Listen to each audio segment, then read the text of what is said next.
मैं इसी फेस्टिवल के बदौलत अपने 3 फेमस कमाल के डायरेक्टर्स को मिला था। मैं जब से ये डिसीजन हुआ कि गोवा तो लोगों की एक एक्साइटमेंट है, यहाँ का एक एटमॉस्फेयर है, भगवान एक तो मौका दे रहा है मुझे अलग अलग किस्म की फिल्में करने का, और मैं इस बात से बड़ा वो हो रहा हूँ कि मेरा टफ तो होना चाहिए।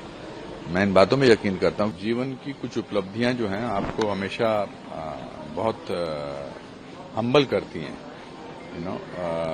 उनमें से ये उपलब्धि एक है कि international film festival of India में मेरी 3 फिल्में, 2 पैनोरामा में हैं जो तन्वी द ग्रेट जो हमने प्रोड्यूस की है, मैंने डायरेक्ट की है, विवेक अग्निहोत्री की बंगाल फाइल्स, और इंटरनेशनल सेक्शन में भी मेरी एक कैनेडियन फिल्म है कैलोरी। किसी एक्टर के जीवन में ऐसा हो जाए तो मतलब और क्या चाहिए। Also I am conducting A workshop, master class, और चौथी फिल्म भी है 1942 ए लव स्टोरी, उसका एक खास स्क्रीनिंग है। थोड़ा सा तो मेरा बनता है कि मैं थोड़ा बोस्टफुल बोलूं, बट आई थिंक कॉन्टेम्परेरी रहना,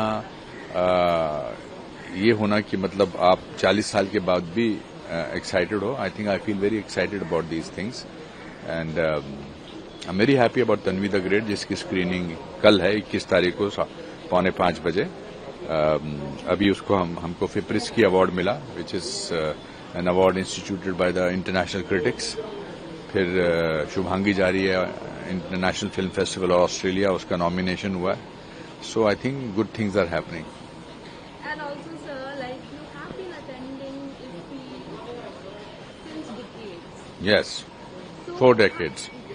मेरी पहली फिल्म सारांश पैनोरामा में थी। तो उस टाइम में और आज के टाइम में मतलब इतने साल बीत गए, तो how have you seen IFFI evolve as an? I think क्या होता है क्योंकि हम अपने घर के लोग होते हैं तो हमको अपने फेस्टिवल का महत्व पता नहीं होता, but international film festival of India IFFI is a very very prestigious, consider to be a very very prestigious film festival.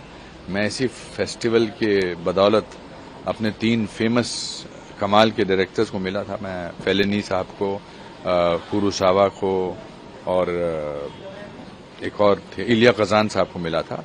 It's very good. I think the decision of doing the festival in Goa I think is a fantastic decision, because it's a fix decision होती है, जैसे कांस है, जैसे टेलोरॉयड है, ये सब festival तो भी जब से ये डिसीजन हुआ कि गोवा तो लोगों की एक एक्साइटमेंट है, यहाँ का एक एटमॉस्फेयर है, फेस्टिवल का एटमॉस्फेयर है, और काफी सारी फिल्में हैं। फिल्म बाजार जो है, वेव्स बाजार एक बहुत बड़ा एडिशन है, स्क्रिप्ट्स जो यहाँ आए जाते हैं। I think we are a very happening festival now. And also sir, calorie की बात करना चाहूँ मैं, तो आप उसमें सिख का किरदार प्ले कर रहे हो, एंड ये रियल लाइफ स्टोरी से भी इंस्पायर्ड है। जी जी जी जी। तो कितना चैलेंजिंग होता है एक रियल लाइफ स्टोरी को स्क्रीन पे प्रेजेंट करना? Calorie is about 1985 Kanishka bombing, उस फैमिली की कहानी है एंड व्हाट हैपेंस। और जब मुझे ईशा ने, जो उनकी डायरेक्टर है, और जो ब्लास्ट जो उनके कैनेडियन प्रोड्यूसर हैं, उन्होंने जब मुझे कहानी सुनाई थी तो मैं बहुत शेकन हो गया था। और इसकी हमने शूटिंग अमृतसर में की।